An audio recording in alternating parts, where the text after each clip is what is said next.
This is a free download from the BBC. For more information, go to bbc.co.uk/podcasts. While you're on the line, Dave. Yes. Could you do me a favour? What's that? Repeat the words I'm about to say. This is the podcast. Welcome. This is the podcast. Welcome. Not prodcard, podcast. Podcast. Welcome. This is the podcast. Welcome. This is the podcast. Welcome. Across beds, hearts and bucks. This is BBC Three Counties Radio. Here's this bit. Here's this bit. Good morning, Iain. Leslie, how are you this morning? Not too good, not too bad. You're not too good, not too bad? Yeah. Okay, so somewhere in between. Yeah. I'm feeling your pain. Pardon? Oh, yeah, we all do sometimes. Yeah, we all do. You know, we all do. Have you broken any speed laws recently? Done a ton on the M1? No, what? I'm coming from that rubbish town the other day. Which rubbish town? Aylesbury. Aylesbury? What rubbish? What? I like the way you said that rubbish town as though I was supposed to know you meant Aylesbury. Why is Aylesbury so rubbish? Because I was working there on the Thursday night at a bank after on work all night, and the town was completely empty all through the night. It's not London or New York, it's Aylesbury. Of course it's going to be empty. I went back, me and the wife, to get some from a meat shop down there. Yeah. And there was no one buying anything. No. You know, it's like there's no one lives there. Well, hang on, let's put, if you live in Aylesbury, 08459 455 555, let's try and prove Leslie wrong this morning. So, OK, so you Leslie, listen, I've got to do travel and news. Can you wait for a couple of minutes? Yeah, no problem. OK, thank you. He didn't sound happy about it. He didn't sound happy. I love the way he says that rubbish town, and I'm supposed to know he means Aylesbury. Leslie, I'll be with you in a second. We were speaking to Leslie. Good morning, Leslie. Thank you for waiting around. Why did you call in? Was it just to slag off Aylesbury? No, sorry, and I apologise to all the other people. It's wrong town. It was Bletchley, Queens Way. He got the wrong town! He got the wrong town! I kept getting those two mixed up, at all time. OK, well, listen, I think you... OK, we need to do some damage control here. You need to offer a sincere and open apology to the people of Aylesbury, Leslie. Over to you. Apologise to all the people of Aylesbury who have mentioned their town. It's a rubbish town. It was the wrong town. It is Bletchley Town in the Queens Way Shopping Centre. Anything else you want to say, Leslie? Yeah, about you remember these old Vauxhall Cavalier? Yeah, the Vauxhall Cavalier. Yes, we've moved on from Bletchley and Aylesbury now. Yeah. And the A5, one of them came up against me. I couldn't touch it. I was shocked. Sorry, you were on the A5, and what happened? One of them came up against me. I couldn't touch it. I was shocked. Let me just take those sentences out of context. One of them came up against me. I couldn't touch it. I was shocked. Yeah. Wowzers. One of what? Vauxhall, is it us? No, that's Cavalier, an old Cavalier. Were you racing against a Vauxhall Cavalier? Well, it was trying to take me, but I tried to leave it standing, but I couldn't. You couldn't? Gosh, wow, that really is illegal, isn't it? No, it's not on the A5. It's not illegal to race cars on the A5? No, there ain't no speed limit on it. There is a speed limit on the A5. Yes, there is! There is definitely a speed limit on the A5. Whereabouts? I didn't see any.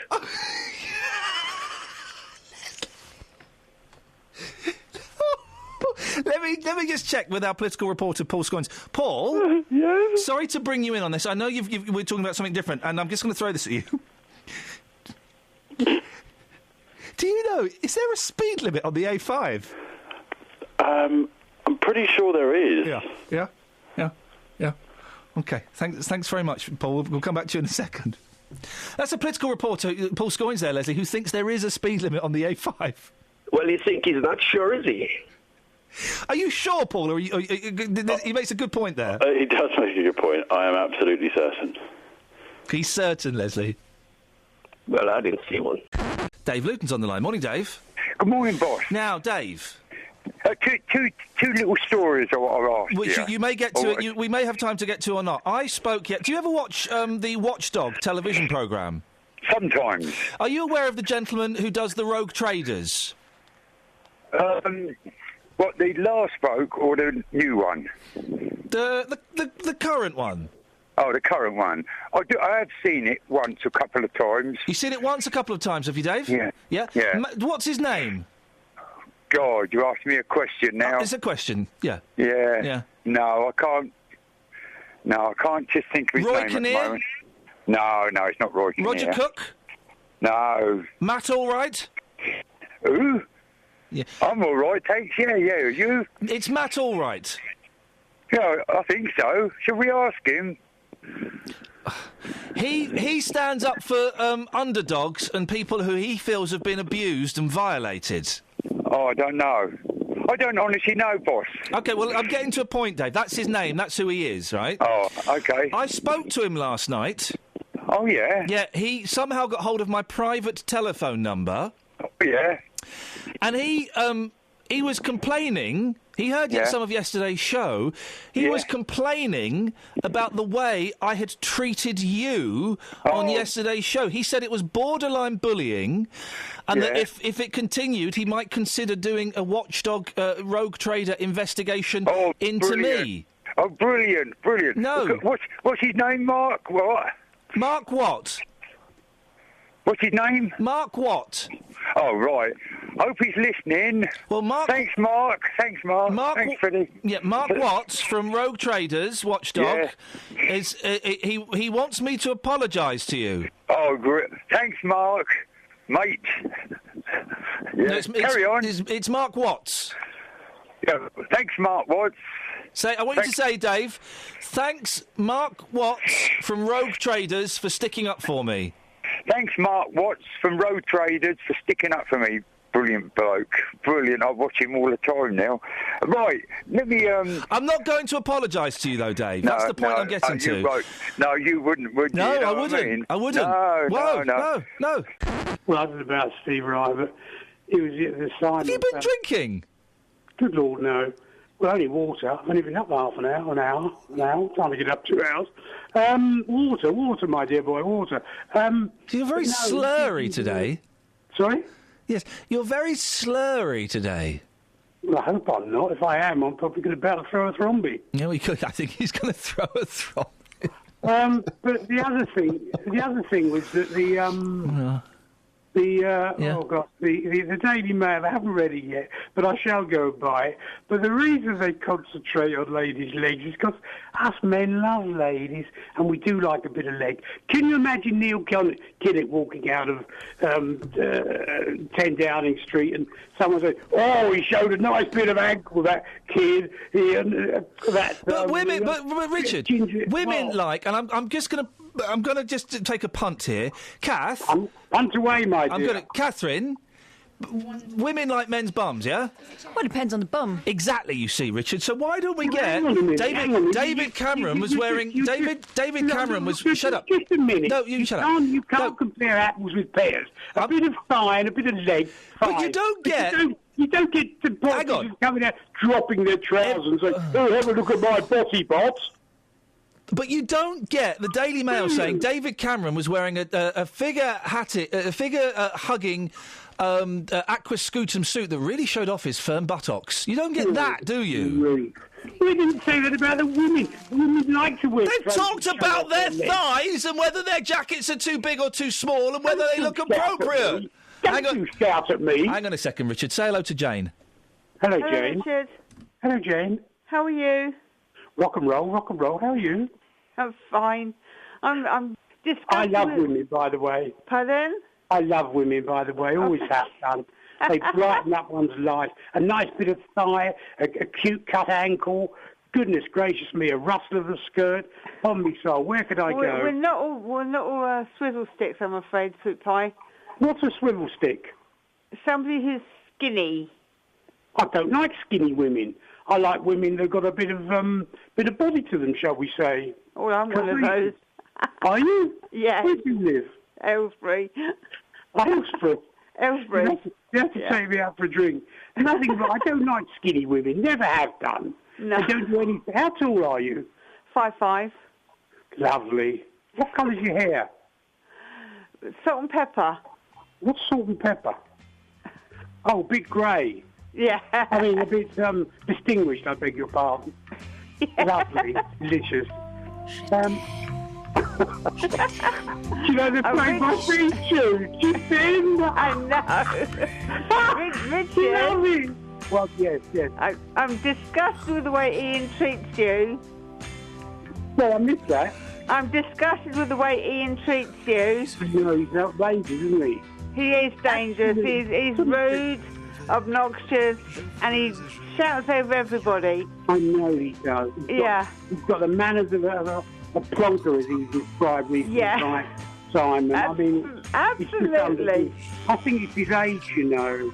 Could be, yeah. He's catching up with us, I think. What are we going to do about it? I don't know. Give him a good slap on the wrist and a kick up the bum. Yeah, absolutely.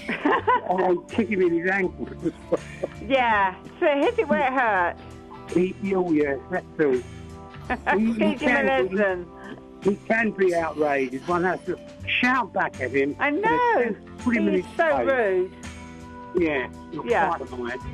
Yeah, Richard, I'm on your side, sweet pie. Thanks, darling. Okay. Take care. Entre mes reins, tu vois et tu viens. Entre mes reins, et je te rejoins. Oh, I think it's disgusting. Mohammed's in Luton. Morning, Mohammed. Morning. What you got for us? I was just going to make a point about all this sort of negative news that we seem to hear on various different media, formats of media about Syria, and more importantly about people going over there. You know, everyone seems to focus on people going over there to fight in this war. Yeah. But we don't sort of hear enough about all the sort of positive stuff that's going on. You know, and I'm talking specifically about giving aid in charity. And people actually physically going out there, you know, to take food and medical aid and whatnot for the people of Syria, as opposed to, you know, specifically going out there to fight. But it seems like everything you hear about is people going out there to fight, but, you know, you never hear about all the good things that are happening. I just sort of wanted to get that point across. People going out there to fight is a big story, isn't it? You would assume that where Not there really. are... Well, I don't think it is a big story. I think the big story about why aren't all the good things in life big stories? Because they're boring, Mohammed. They're boring. Well, it's true. They're boring, but don't you? But also, no, it's true. You're not going to sell a newspaper with, "Hey, something good happened today. Someone went and did something nice." Well, it doesn't sell a newspaper. Let's bring back page 3 and rather have it on one page. Let's have it spread all across the newspaper, because that's a good thing, isn't it? Well, that's the daily. That's the Star you're describing there. They do that quite freely. But also, it is. I think it depends on your mindset as to what you think is good and what isn't. Well, no. Also, Mohammed, do you not think it's significant that British people are going to a foreign war and are fighting and are being criminalised because of that? Do you not think that's an interesting story? Not really. Why? I think what is interesting? Just boring. I find it boring. So you find it boring that you find it boring that British citizens are travelling to a foreign country to fight and they are being criminalised for it. You find that boring? I think so. I think we should highlight, because again, you're focusing on a minority. No. I know it is a minority, but even minority stories, Mohammed. Even minority stories can still be interesting. Well, let's talk about prostitution then. That's a minority. What has that got to do with Syria, Mohammed? Well, let's just go off on a tangent, shall we? Why? No. Let's focus. You're about minorities, aren't you? I'm on about, look, why don't we, as a country, focus on some of the good things that we all do collectively, rather than, you know, and seeing as we're on the topic of sort of, I know what you're all thinking, it's like Muslims again, you know, but okay. No, Mohammed, stop. Yellow. No, Stop. You can make your point. Yellow card, because you've just made. No, Mohammed, you've just made a wrong. Hang on a minute, mate. I'm probably the voice of most of your Asian Muslim. No, you're not, Mohammed. And anyone who says that is a plum. No one can say they are a spokesperson for a specific group. No. You have just made. I'm going to. You're obviously. Mohammed. You're listen. So who are you talking for? I'm talking for me, mate, and you're talking for you. Well, I'm talking for myself. No, you just said you're the voice of Muslims in Luton. You're not. You're the voice of Mohammed in Luton. Not specifically, mate. Basically, if you speak to most Muslims, they would like you to focus on the good things. That's what I'm saying. Do you know how much money? Do you know how much money is being raised in Luton alone for Syria for the benefit of the people? And you know where all that money's going, do you, Mohammed? Sorry? You know where all of that money's going, do you?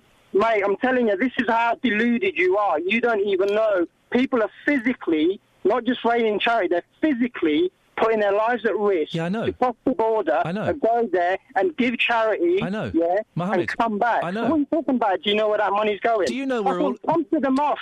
Come to one of the mosques in Luton, and you will see where the money's going, my friend. Well, no, Mohammed, do you know... I'm not talking about Muslims. Mohammed, are you going to listen, or am I going to have to let you go? Are you going to have a conversation? No. You hang on a minute, sunshine. Are you going to have a conversation with me, or are you going to have a rant? The choice is yours. If you're going to have a rant, I'm going to let you go. If you're going to have a conversation, you can stick. Will you listen to me for a minute? No, he's having a rant. Flipping it. BBC Three Counties Radio. Thank you, Nicola. Now, Mohammed is going to make all kinds of assumptions about why I cut him off. The very simple reason I cut him off is he was not prepared to have a conversation. I could have kept him on until 9 o'clock if he'd wanted to have a conversation with me and to listen and have a two-way exchange of information. He wasn't going to allow me to do that. Mohammed, if you want to come back on and have a conversation, you're more than welcome to. But none of this, shut up, you've got to listen to me, none of that, none of these making far-reaching assumptions. Have a conversation, OK? I don't normally do this.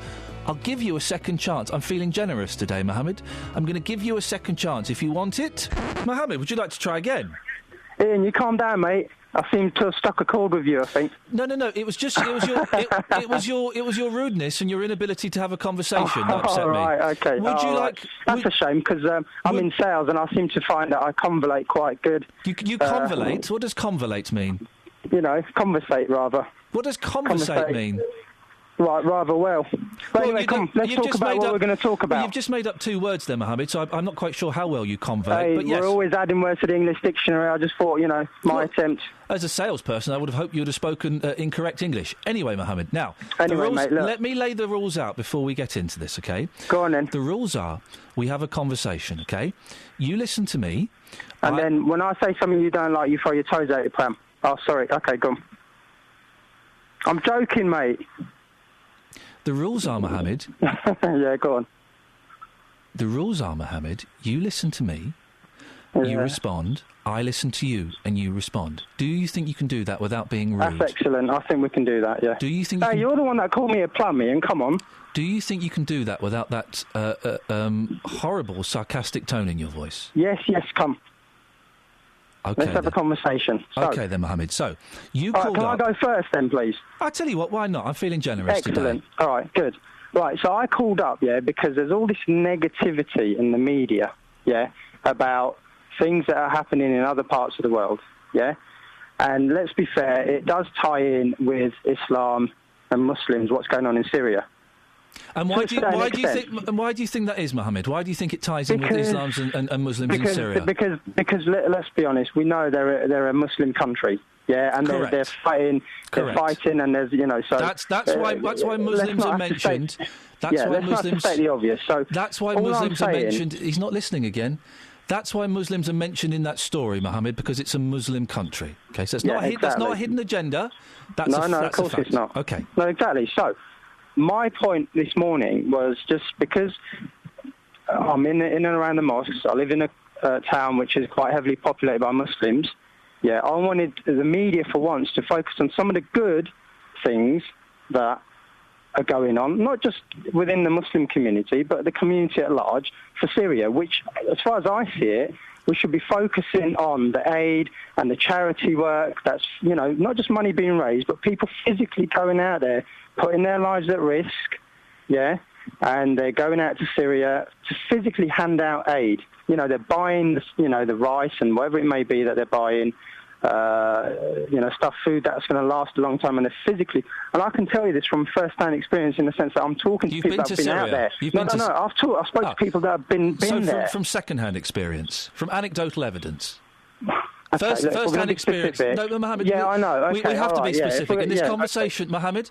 In this conversation, yes, we will be specific. All right, so you want to pick holes in everything I say? Okay, no, Mohammed. No, okay, Mohammed. all right, so second-hand experience. Yellow Let me card. finish. No. Let me finish. No, we've stopped on a little point. You can carry on and make your point in a second. Yes, when we have conversations, I kind of like to be specific and accurate. So you've not had first-hand experience. You've got anecdotal evidence. Carry on. That's fine. Yeah, okay. So, but your response to me this morning in our first conversation was, it's boring. Yeah? But you're not realising what you're doing to a community then. Yeah, what just am because I doing? something doesn't What sell. am I? Well, Mohammed, calm down, fella. You want to tell the negative side of what's going on. Mohammed, calm down and listen. I am calm, mate. Remember the rules. Stay calm. I am calm, mate. Mohammed, remember the rules. You need to stop interrupting me, then, don't you? Mohammed, stay calm. Remember the rules. We're having a conversation, okay? Of course we are. Okay, so I'm going to interject now. Okay, hang on, I want to finish. Let me finish. No, that's not conversation, Mohammed. That's a rant, and that's what got you cut off last time. No, but you're interrupting. You need to learn to not interrupt. It's called a conversation, Mohammed. We don't. When people sit down in the pub or in the park and have a conversation, they don't sit there and do their pieces and then go, "I've finished. It's your turn." People they have a conversation. So, what damage am I doing to a particular community today? Well, you tell me why your response was it's boring. You tell me that. Why was what I suggested boring to you? Because, Mohammed, I don't think it's the most significant part of the story. Because in terms of newspapers, people do good things doesn't sell newspapers. I know it's a cold, hard fact, but it's true. And finally, I think it's more... Iain, Mohammed, hang on, Iain, let me just say, okay. Do you not think that's a reflection of the society we live in then? Well, whether it is or not, I don't know. Come on, let's be honest. Whether it is or not, I don't know.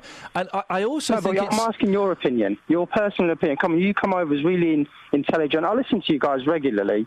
I don't know if you do, because you don't seem to understand the format of the show. Well, like I said, I listen. I just don't take part too often because I'm normally not that good at taking part. Well, you're not. I'll be honest, Mohammed. I'll shoot you down all the time, but yeah, go on. Well, Mohammed, I'd give you a 4 out of 10, and that's primarily for having the balls to call up. It's not for effort. And the third point is... I don't want to be a radio presenter, but go on. Yeah, go on. I'm listening to you. Third point is what? Are you going to carry on making little digs, or do you want to do this conversation, Mohammed? Yeah, let's do the conversation. Okay. It's not going to last much longer. Okay. Cool. The third point is, Mohammed... Yeah. Do you know what? This isn't working for me, mate. I don't like your tone. I'm gonna let you go. Go on, I'm listening. No, Mohammed, I don't like your tone. I've been more than generous with you on the airtime, and I really don't like your attitude, I'm afraid. So I'm gonna say thank you very much, and I hope you find another radio station to call. Oh, there's plenty. Cheers, Iain. Thanks.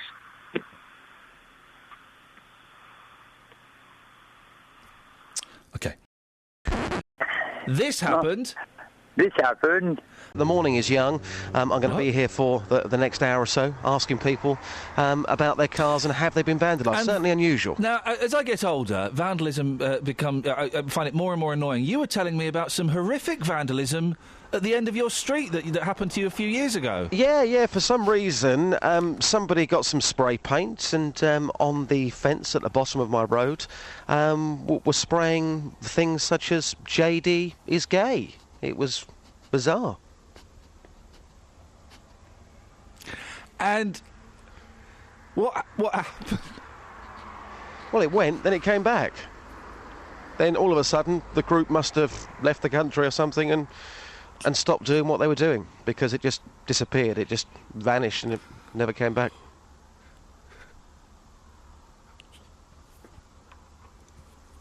They left the country. Must have. Never saw it again. Or something happened to them, I don't know. It's taken me a long time, Ian, and I've never really got to the bottom of that one.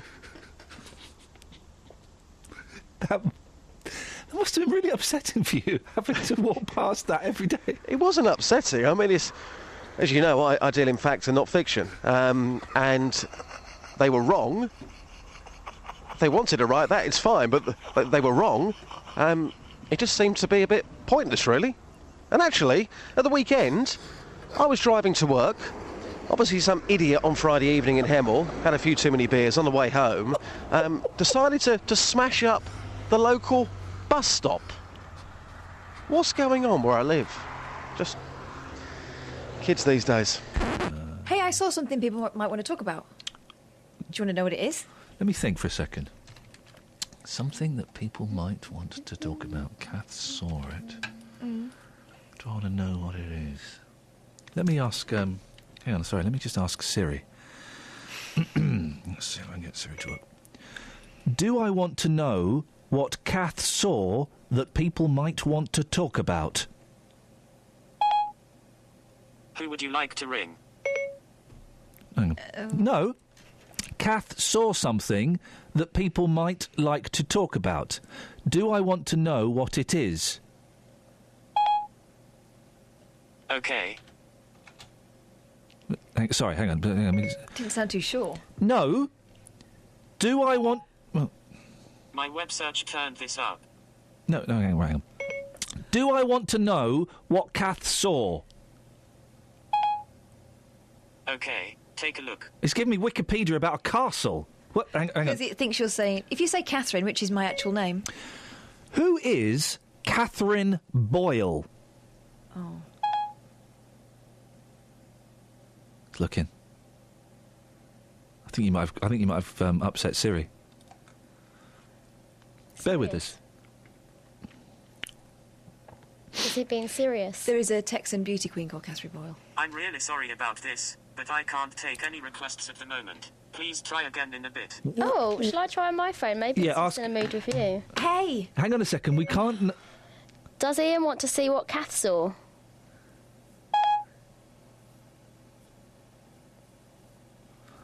Looking. Here's what I found on the web. Oh, he thinks I said, does Ian want to see a castle? Hang on a minute. Because my name's not Kath. Who is Catherine Boyle? Stop it. Does Ian like for Catherine? Boyle. Okay, it's not... I tell you what, Kath... Here's what I found on the web. I tell you what, Kath, I'm going to take a punt. Yeah, go on, tell us. Right, Net Mums have done a survey, but don't let that put you off. Net Mums have done a survey, and it's... Whoa! Apparently households are cutting back 10% on their expenditure. Why? To buy presents for teachers at the end of term. Jeez. 17 out of 20 pupils give end-of-year gifts to teachers, an average cost of £10. And apparently competition between families has led to staff at some schools being sent gifts including spa weekends and designer handbags. It's... Flippin' heck. I don't think I'm going to buy a present at all. Is that tight? No, well, you know. Listen, my sister used to be a teacher. She used to come home every end of term with mugs, teddy bears, all that sort of stuff. Straight in the bin.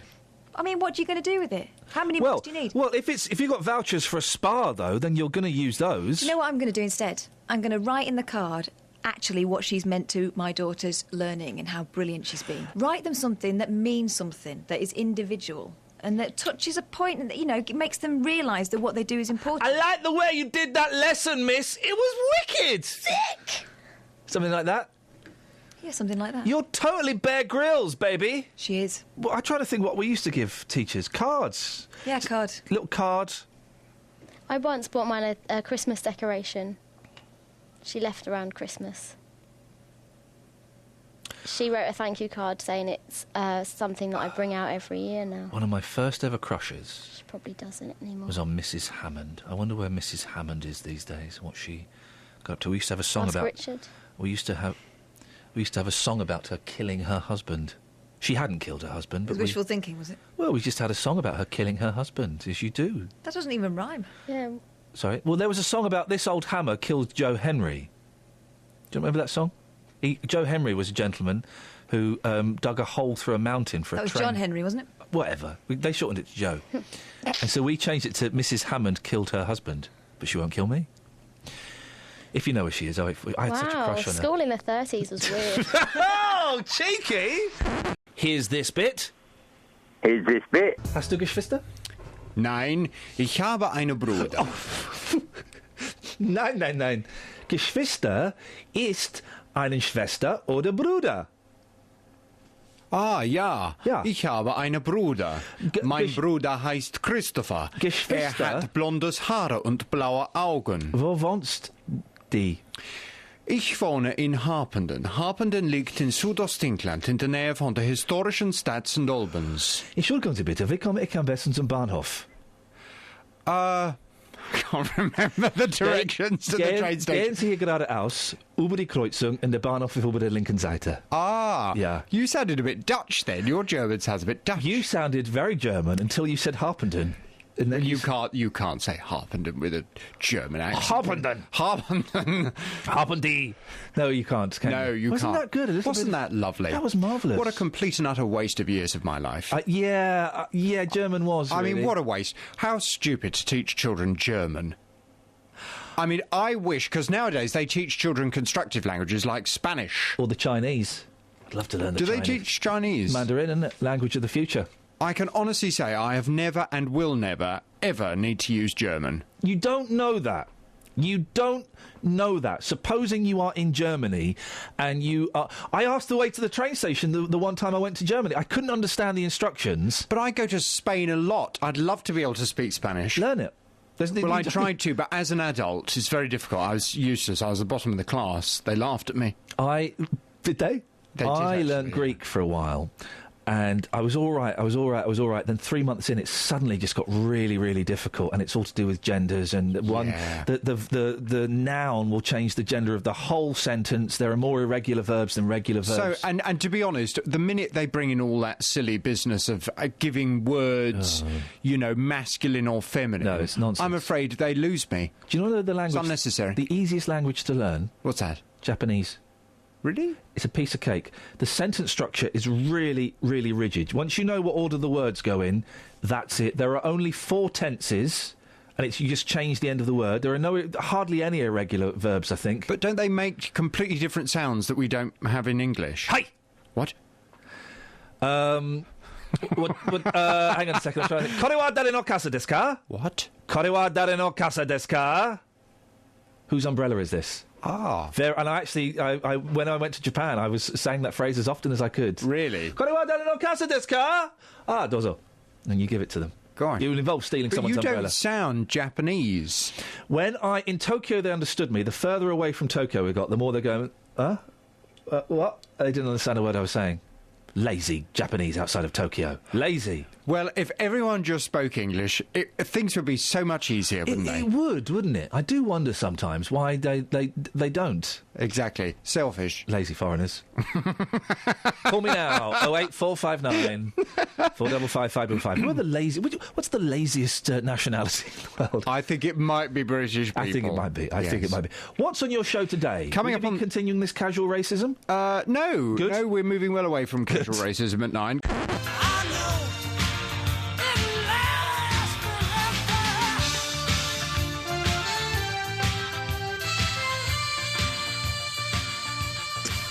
That's Elton John and Sacrifice there.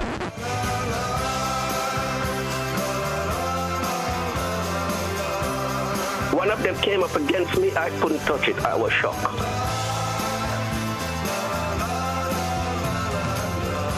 Yeah, man, respect, boss, yeah? Get some brains, get some copper. As you know, I deal in fact and not fiction. Morning, this is Iainlee, BBC Three Counties Radio. That was the new one from Elton John called Sacrifice.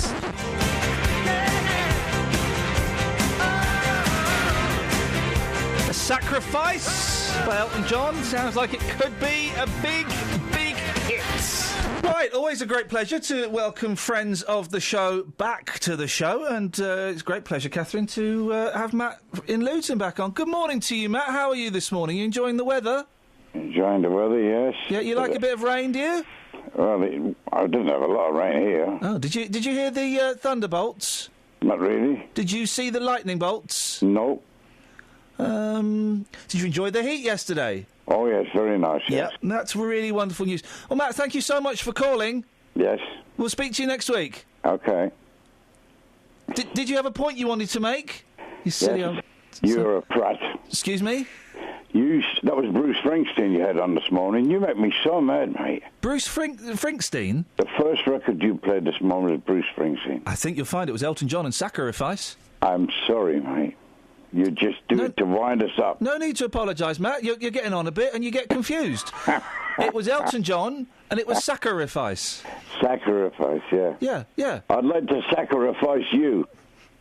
Can we clip that? Because that is actually a threat of murder, Catherine. He's threatening to murder me. I think it's justified. What, sorry? I'm just saying. Justified the sacrifice. Justified to punch you in the nose. Yeah, you won't be laughing then. You'll be crying because you'll have a broken, bloody nose. I'm not swearing. I'm being literal. I'm swearing as well. Right, that's just definitely being a clever. threat. That's definitely Yeah, a I'm threat. threatening to punch a listener in the nose. If I Don't tell me the said that, BBC got a you would problem with have that. swearing, eh? What? If I said that, you would have cut me out for swearing. Yeah, see? but I'm cleverer than you. No, but you get away with it. Yeah, exactly. Yeah. Kath, what do you talk to him? He's getting on my nerves. I like Matt. What do you like him for? He's a plum. I like him because he keeps it real. He's a miserable old so-and-so. I know my music, pal. All right, Matt. All right. Listen. Yeah. Would you like me to play Elton John and Sacrifice? No, I want to play you. You must play me Daytime Friends and Nighttime Love. All right. Let me find it on the computer. Hang on a second. Daytime Friends, Nighttime Lovers. Okie dokie. Right, we've got it. Do you want to introduce it? Yes. Go on then. The great Kenny Rogers, Daytime Friends and Nighttime Lovers. Is that all right, Matt? Thank you very much. Ta-ta. Plum. As real as it may seem, it was only in my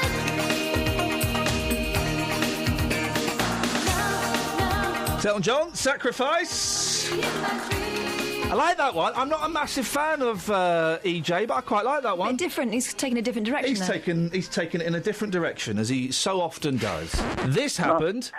This happened. I sat next to a nervous flyer on our return journey from New York when we just got engaged. So you got engaged to a nervous flyer? No, I got engaged to somebody else, but we got Your separated. husband? Yeah. Why would you get engaged to someone you're married to? Well, we weren't married then. I can just keep them coming if you want. Yeah. Anyway, so we got separated, and I ended up holding this. You got separated from your husband? That's really sad. Why didn't you tell us? He was sitting across the plane. Are you still Across the together? aisle. Yeah, we are now. Anyway, shut up. So you got back together? Well, that's nice. At the end. But there's hope for everyone. So you got separated from your husband and then you've reconciled. But on the now way... they're engaged. Yeah. Again? So the point... I don't think you can be engaged to your husband. The point is... So is your husband okay with flying now or not? I'm confused. We can keep him coming. The point was... Yeah? The funny thing about that story was... Oh, there's a funny thing to this story. OK, hang on, let me get comfy. Hang on, let me have a little sip of coffee. Hang on. I'd like another coffee, actually. I'm ready. Go. The funny thing about bit? that story The funny was... bit of the story is... I tell you what, we'll find out after this.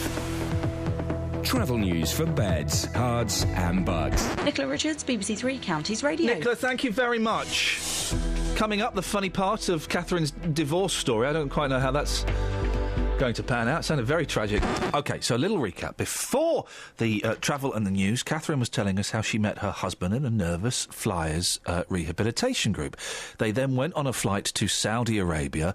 He was nervous. And since then, they've divorced, but they're working on their relationship and getting back together. That's great. You're going to get to the funny part of the story now. That's lovely, and that's someone else's story. My story was we got engaged in New York, and on the way back we got separated because we hadn't got, pre-booked seats. That was quick. I ended up sitting next to a very nervous flyer. Was he handsome? She... Oh, I say, how modern. Held my hand. Oh! All the way up.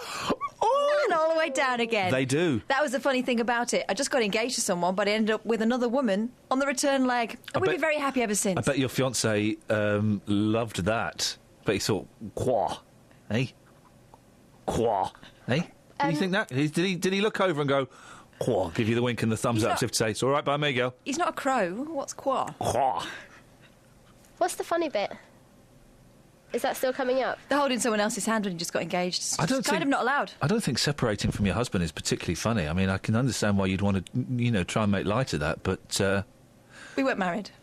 But so you've married this woman now? Yeah, What's her name? Yeah, OK. Julie. That's nice. Yeah. What does she do? Holds my hand. I don't know if I approve, to be honest. Why? Well, this same-sex marriage thing, I'm not really convinced. You've demeaned my marriage by doing that, haven't you? Have I? Yeah, of course you Oh, have. sorry about that. But Still- if you love someone, I suppose so. Listen, live, as long as you don't ram it down my throat, eh? But still, qua. Eh? Qua. Here's this bit. Here's this bit. Luton Labour Party have banned councillors from speaking to journalists in all instances other than specific circumstances on ward issues. We can reveal the move was approved at a meeting on Friday night, and a senior Labour source has already branded it paranoid and counterproductive. Comes after our political reporter, Paul Scoynes, uncovered allegations of membership packing by Labour in council wards in Luton. Well, I'm joined now by the Labour leader of Luton Borough Council, Hazel Simmons. Good morning, Hazel. Good morning, Ian. Why have you introduced this policy? This policy was requested by a member of our backbenchers because they felt that this would be helpful. So this isn't off the back of a specific example of a councillor speaking out of turn that this has been introduced? No, this is a policy that was already in place. We've had... Because we have had councillors going against the party line on this station. Yes, I know you have. Yes. They wouldn't be allowed to do that now. They could request to do that. You've read the policy out. They could request to do that. Okay, I've got the written version of it here in front of me. You say it's not about gagging. Members must also obtain permission from a member of the group executive before giving an interview. Possibly fair enough. Group members must convey a positive message about the Labour Council. So they can't come on and say they disagree with something that the Labour Party in Luton is saying. They must give a positive message. Well, they can. We would prefer them not to, but members can. Well, it says it's that just warning. It's just making sure that they do that in a personal capacity and not as a member of the Labour group. Why are you warning them that they can't? No, we're say not these warning things? them. It's saying to them, look, if you're going to do that, do it in a personal capacity and not as a member of the Labour group, and let us know that you're going to do it. The reality is that they're part of a collective organisation. The Labour group is a collective group. We make collective policy decisions, and then if somebody wants to speak out against that, they do it as an individual. There's nothing to stop them doing that. So the bit that's annoying is the fact that this was all debated on Friday, and a member of all the members approved it by consensus that this would go forward, and then somebody's leaked it. Why is that annoying that someone's leaked it? Because why would they do that? Why wouldn't they raise the issues they're obviously concerned about in a group meeting? Maybe they were scared. Scared of what? These are elected councillors, for goodness sake. Why did you hold this in secret? If this hadn't have been leaked... This is not a secret. This is normal Labour group meeting. If this hadn't have been leaked to us, we wouldn't have known about this. The public wouldn't have known about this. Why was this kept in secret? It's not a secret. You were upset that someone's leaked we it. have policies. We've got lots of other policies you don't know about. Like we what? don't tell you about them. There are policies. We're an internal. They're internal Labour group policies. They're guidelines. You don't that we tell use. the public your policies. No, that we sounds talk crazy. to them about council policies. Right. But this is an internal Labour group policy. But why are you so upset that this, which is significant because it is stopping councillors from expressing their opinions, why are you so upset that this has been leaked? I'm frustrated, Why? if you want to know the truth, Why? Ian, because this was something that was debated and discussed openly amongst members. There obviously are members in my group who are not comfortable with it. Otherwise, this would not have appeared in Paul's inbox. Consequently, but they did not raise that. And it must be frustrating because the whole point of this policy is you don't want people to say they're unhappy with what's going on. It's not that. It's if you're going to have an organisation that is elected and they work together in a majority vote situation, we have to be able to assume that everybody is on board in general. Otherwise, they will speak out against it. Yes. Nobody spoke out against it in that meeting. And I think maybe that's why it's frustrating. If no one spoke out against it, but still felt strongly enough to leak it out, I would suggest that would imply that there is fear or there is a problem with the leadership. Well, why didn't they raise it with us? Or why didn't they say who they were because that of the was two leaking reasons. it? Because of the two reasons I've just said: fear or a problem with the leadership, and an inability to listen to people's concerns. Well, I think that's unfair and untrue. If someone broke these guidelines, what would happen to them? At the moment, that would be down to the whip. I couldn't comment. Could they be kicked out of the party? No, I don't suppose so. But they could certainly. The whip would ask them questions. They could technically be kicked out, couldn't they? Look, all political parties have whips. That's how they work. So if someone came out and said something that you didn't agree with, they could technically be kicked out of the party, couldn't they? I'm not really 100% sure of that. This is your policy, and you don't know. No, well, this doesn't talk about kicking anybody out. It is a guideline. You must have considered it as a possibility. It is a guideline. It is a guideline that you can use. But you don't know what happens if someone disobeys the guideline. Those are the whips would administer so you've the not rules. considered that as a possibility that someone might speak out? You've not thought what the ramifications might be for someone? Well, I mean, it seems odd to set up some guidelines it's without not knowing for what me. happened. Surely what it's happens not for if me to think what the ramifications are, but before the individual to think about what the ramifications are. So it's not for you to think about what the ramifications are. It's for the individual to think. But if you, as their leader, can't tell them what those ramifications are, can you see how that They might... do. We all can you know see what how the that rules might of breed the a Labour culture of Party fear? are. Well, tell me then, if someone breaks these guidelines, what will happen to them? They could be kicked out of the But party. that would not be the immediate reaction to this. But that would prevent... That fear of being kicked out could prevent a number of people from speaking out, couldn't it? But it's the same policy in most parties. We're not any different to other parties. You have a policy about how you work. Chiltern Council don't have this policy. I'm not talking about parties. Milton Keynes Council don't have this. All councils, all political parties will have some form of media strategy. And media strategy is different from saying you can't speak out against the party. Here's another line here. Members must ensure they do nothing publicly or in the media to show dissent. But they can come and talk to us about if they've got problems. But that's fine, but that will be kept internal. Yes. Surely the people, the public, have a right to know if councillors are disagreeing. Why are you so scared of councillors expressing their own opinions? Look, it's a guideline. I've tried to say that to you. It's a could guideline. involve them getting kicked out of the party. About how we might we deal with the process. Why are you scared about them expressing their own opinions? It's not being scared. But you won't let them do it in public. It does allow you to do that. It allows you to talk to people. Where does it? Without where does permission, it say? it talks about. Where does? Well, no. I don't know whether you've got the latest document. This may not be the latest. This is dated July 2014. Well, the latest document was amended, but it was amended. It would have been amended by the whip, and by the time you had this within an hour of our group meeting, so I couldn't tell you whether you've got the latest document or not. Okay, well you would know if this has been changed. The members can speak out, but they have to get permission. Yeah. And they have to convey a positive message about the Labour Council. Members have the right to disagree, which is good, but only within the confines of internal meetings, which is not good. It's our normal process. But the truth of the matter is, if why they want, can't they wish to go out outside of internal meetings? Look, we're meant to be colleagues. If they wish to go outside and say we oppose the Labour group's policy on X, then that is possible. How is it possible? What would they have to do? Just saying, could you please at least talk to us first before you do that? That's all it's asking. That's not what it says, though, is it? But that's the request. You've disagreed with Labour before, haven't you? And you've not got permission to do that. We've disagreed on policy. We might have done. Right, and you've not got permission to do that. I'm not sure what you're referring to. Post offices. Did you get permission to speak out against Labour on that? We spoke on behalf of our community on post offices.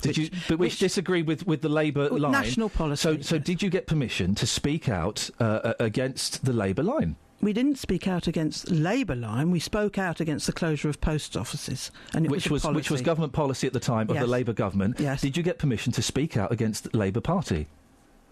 We probably did tell them nationally that we would not be supporting. Did you get permission? Yes, probably. I can't remember. It was a while ago now. You would remember if you got permission to speak out against the party. I put it to you, and I don't know, but I put it to you. You didn't get permission. That you felt strongly about it.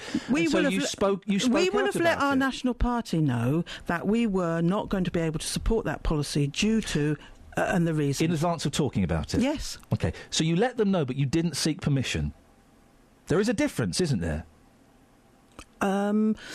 Well, like There's I a said difference to you, between like I said telling to them you, or getting permission. Talking to Supposing one of your councillors. What the point of this is Supposing to one of say, your councillors. No, Ian, you've got to understand. The point of this is not to stop people speaking out. Okay. It's saying, like I've just said to you, we have told people we wish to do this. This is a guideline. And saying to But they members, could lose their party membership if they please, step could you out talk of the to us if you guidelines. want to speak out? So you told the Labour Party you wouldn't be able to support them. You didn't ask permission. Supposing one of your councillors comes up to you and says, Hazel, I don't agree with what you're doing. I'm not going to support it. I'm not going to support it publicly. Well, then they would have to make a decision on whether that was how they were going to oppose it publicly, wouldn't they? And the rules But say... I would prefer, as I would have preferred the discussion on this document to have happened in our group, because you normally join a party and you become a collective. Therefore, you are a collective, you make decisions, the majority vote goes through, just as it But does. you're still allowed to in disagree. council. Yes, nobody's saying that. Ken has emailed in, surely the most important aspect of this is that the existence of the new rule itself was supposed to be a secret. You don't see it as a problem that this, if this hadn't been leaked to us, we wouldn't know about this. You don't think that's a problem? Well, no, because it's an internal document. It's an internal document that sets out rules, very strict rules, on what the council members can and can't say. So we would not know that some council members will disagree with the council because they're not allowed to tell us. Well, that's not what it's saying. Group members, it is exactly what it's saying, Hazel. Group members must convey a positive message about the Labour Council. Members have the right to disagree, but only within the confines of internal meetings.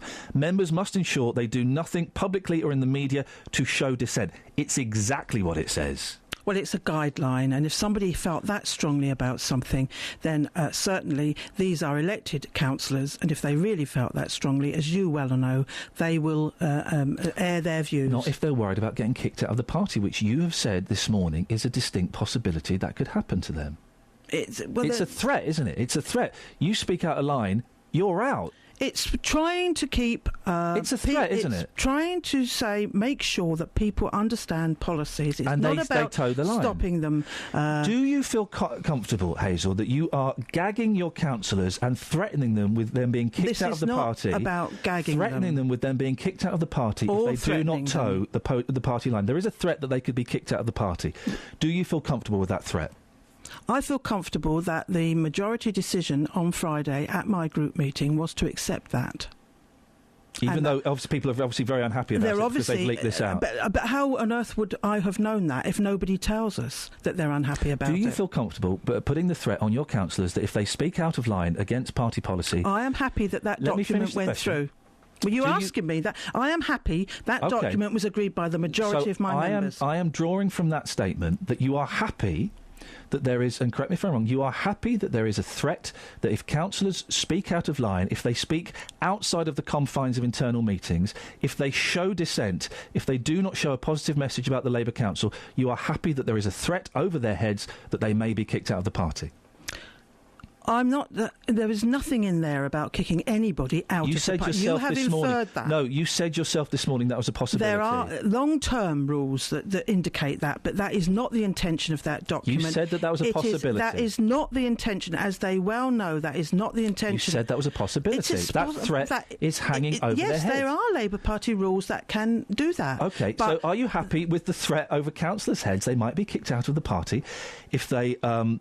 they show dissent, they convey a negative message, and they disagree outside of meetings. I would not want to kick any member out of the You wouldn't want party. to, but it could happen. But I would hope that we could have a conversation about what the issue was that they were upset about, but that doesn't appear to have been possible on this occasion. Will you consider revising this at all, or are you happy with the way this is drawn up?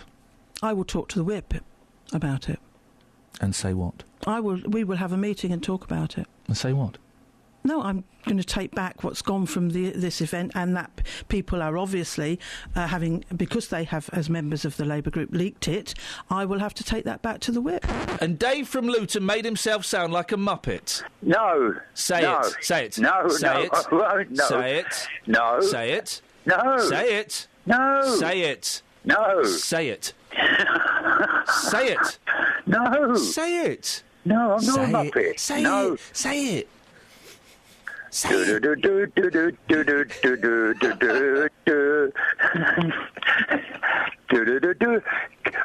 What's that record you usually play when one's talking?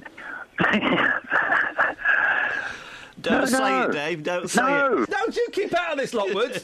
Say it. Who's that there? Oh, go away. Thanks for listening to this free download from BBC Three Counties Radio, your local radio station for beds, hearts and bucks, on FM, AM, digital radio and online at bbc.co.uk/3counties.